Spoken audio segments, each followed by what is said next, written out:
నమస్తే, welcome to reflection Bharat. నేను మీ అమోఘ్ దేశపతి.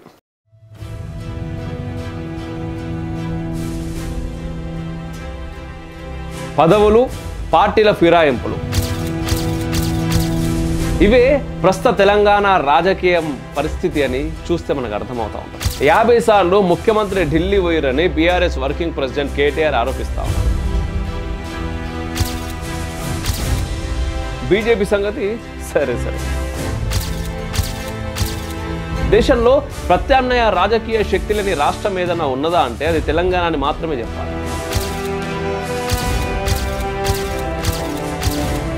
అన్ని అవకాశాలు ఉండి జనాకర్షణ ఉన్నప్పటికీ అనేక కారణాల వల్ల భారతీయ జనతా పార్టీ అధికార పగ్గాలు చేపట్టలేకపోయింది. కర్ణుడి కథ అనేక పార్టీలకు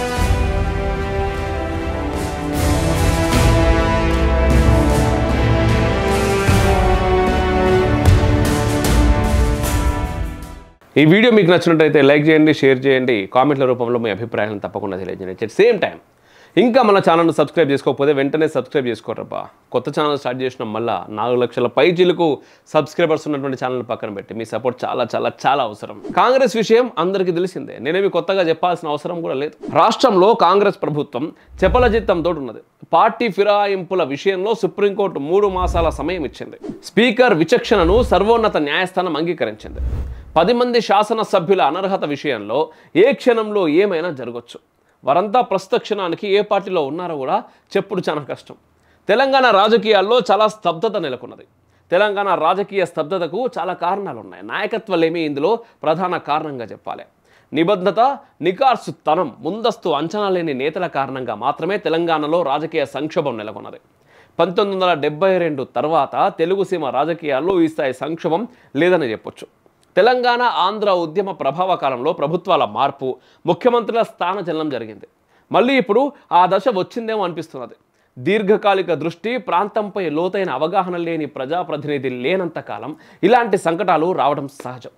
రాష్ట్ర విభజన తర్వాత అనేక వైరుధ్యాల మూలంగా నాటి టీఆర్ఎస్ అధికార పగ్గాలు చేపట్టింది. అంతో ఇంతో తెలంగాణ భౌగోళికతపై అవగాహన ఉందనే అభిప్రాయం కల్పించిన కారణంగానే ప్రజలు ఓటు కూడా వేసారు. తర్వాత కథ మారింది. 2 ఎన్నికల్లో తెలంగాణ ఓటర్లు టీఆర్ఎస్ను ఎన్నుకున్నారు. కొన్ని సాధించి మరిన్ని సాధించని పార్టీగా 3వ ఎన్నికల్లో బీఆర్ఎస్గా మారిన టీఆర్ఎస్ ఓడిపోయింది. 1.5 ఏళ్ల క్రితం ఏర్పడిన కాంగ్రెస్ ప్రభుత్వం అనేక హామీలు ఇచ్చింది. వాటిలో ఎన్నింటిని అమలు చేసిందో చెప్పేందుకు జనమే సాక్ష్యం. పార్టీ ఫిరాయింపుల కేసు గుండె మీదకి వచ్చింది. వారి మీద అనర్హత వేటు వేస్తే ప్రభుత్వం కుప్పగొలుతుంది. వేయకపోయినా రాజకీయ సంక్షోభం ఏర్పడడం ఖాయం.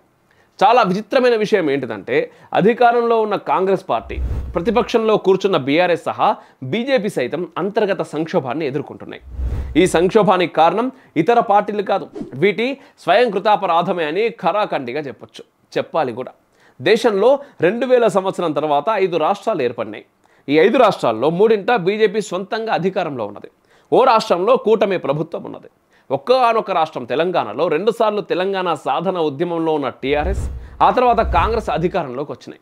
తొలి దశాబ్ద కాలం అనేక సంక్షోభాలను తెలంగాణ ఎదుర్కొన్నది. కేంద్ర రాష్ట్ర సంబంధాల మధ్య సహజంగా తలెత్తే సమస్యలు సరే.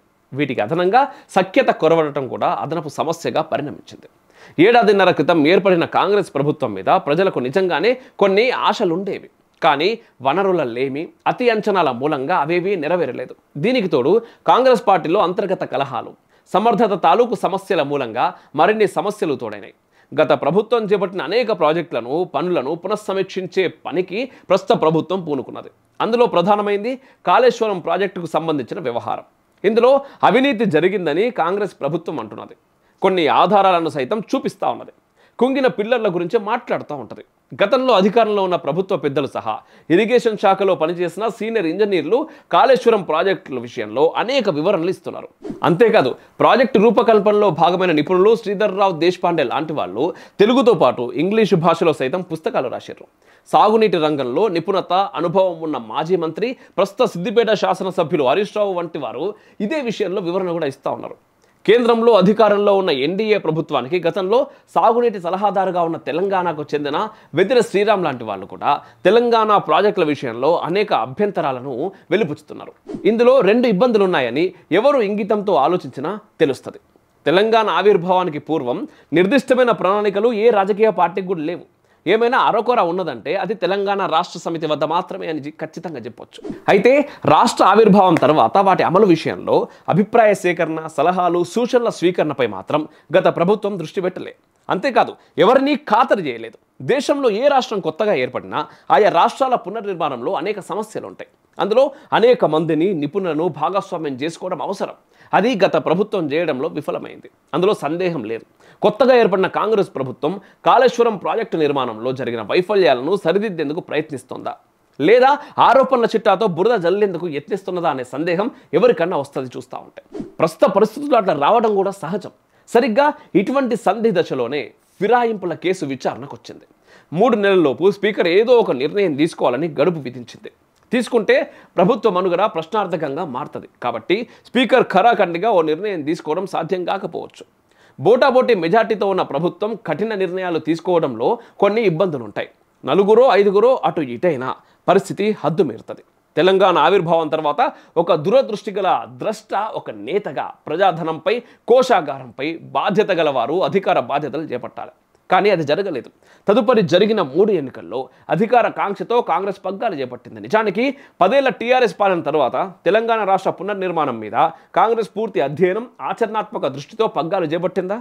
100% లేదని చెప్పాలి. కేవలం కేసీఆర్ను గద్దె దించాలనే కాంక్షతో మాత్రమే కాంగ్రెస్ అధికారంలోకి వచ్చింది. బీజేపీ తన యథాతథ నిర్లిప్తతను వ్యక్తం చేస్తుంది.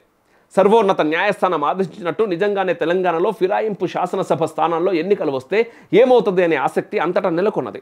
అసలు సుప్రీంకోర్టు ఏమన్నదో చూస్తే రాబోయే పరిణామాలను మరికొంచెం నిశ్చితంగా మనం పరిశీలించవచ్చు. తెలంగాణలో 10 మంది బీఆర్ఎస్ ఎమ్మెల్యేలు కాంగ్రెస్ పార్టీలో చేరగా వారి అనర్హత మీద శాసనసభ స్పీకర్ 3 నెలల్లోగా నిర్ణయం తీసుకోవాలని సుప్రీంకోర్టు తాజాగా తేల్చి చెప్పింది. ఈ సందర్భంగా తెలంగాణ హైకోర్టు డివిజన్ బెంచ్ తీర్పును కొట్టేసింది. బీఆర్ఎస్, బీజేపీ నేతలు దాఖలు చేసిన అనర్హత పిటిషన్లపైన 3 నెలల్లోపు స్పీకర్ నిర్ణయం తీసుకోవాలని సీజేఐ జస్టిస్ బీఆర్ గవాయ్ నేతృత్వంలోని ధర్మాసనం ఆదేశాలు కూడా ఇచ్చింది. అయితే పార్టీ ఫిరాయించిన ఎమ్మెల్యేలపై సుప్రీంకోర్టు అనర్హత వేటు వేయాలని పిటిషనర్లు చేసిన విజ్ఞప్తిని కోర్టు తోసిపుచ్చింది. ఏ ఎమ్మెల్యే అయినా ఈ ప్రక్రియను కొనసాగించాలని స్పీకర్ను అడగకూడదని, అలా చేస్తే స్పీకర్ వ్యతిరేక నిర్ణయాలు తీసుకోవచ్చని సుప్రీంకోర్టు తేల్చి కూడా చెప్పింది. అంటే దీని అర్థం తెలంగాణలో ఉప ఎన్నికలు ఖాయంగా కనిపిస్తున్నది. ఏ ఎన్నిక అయినా, ఉప ఎన్నిక అయినా ప్రతి రాజకీయ పార్టీకి ఓ ముందస్తు వ్యూహం ఉండి తీరాలి. కానీ మన రాష్ట్రంలోని రాజకీయ పార్టీలకు అటువంటి దురదృష్టి లేదు. జాతీయ స్థాయిలో బీజేపీకి మాత్రమే ఎన్నికల విషయంలో చాలా దురదృష్టి ఉంటుంది.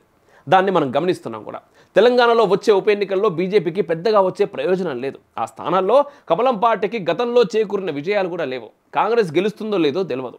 ఈ మొత్తం రాజకీయ చిత్రంలో ప్రధానంగా మనం గమనించాల్సిన ఓ విషయం ఉన్నది. ఈ మధ్య బీజేపీ రాష్ట్ర అధ్యక్ష ఎన్నిక జరిగింది. ఈ విషయంలోనే విభేదించిన గోషమహల్ ఎమ్మెల్యే రాజాసింగ్ పార్టీ నుంచి రాజీనామా చేసిండు. అధిష్టానం ఆమోదించింది కూడా. అంత త్వరగా అధిష్టానం ఎందుకు ఆమోదించింది అనే సందేహం చాలా మందికి వచ్చి ఉండకపోవచ్చు. కానీ ఇక్కడే బిట్వీన్ ది లైన్స్ అంటాం కదా, అలాంటి అనుమానాలు రావడం కూడా సహజమే. రాజాసింగ్ రాజీనామా చేయడం, ఆమోదించడం జరిగిపోయింది. బీజేపీ నుంచి, రాష్ట్రం నుంచి ఎంపికైన నేతల భవిష్యత్తును కూడా కేంద్రం పెద్దలు తేల్చేశారు.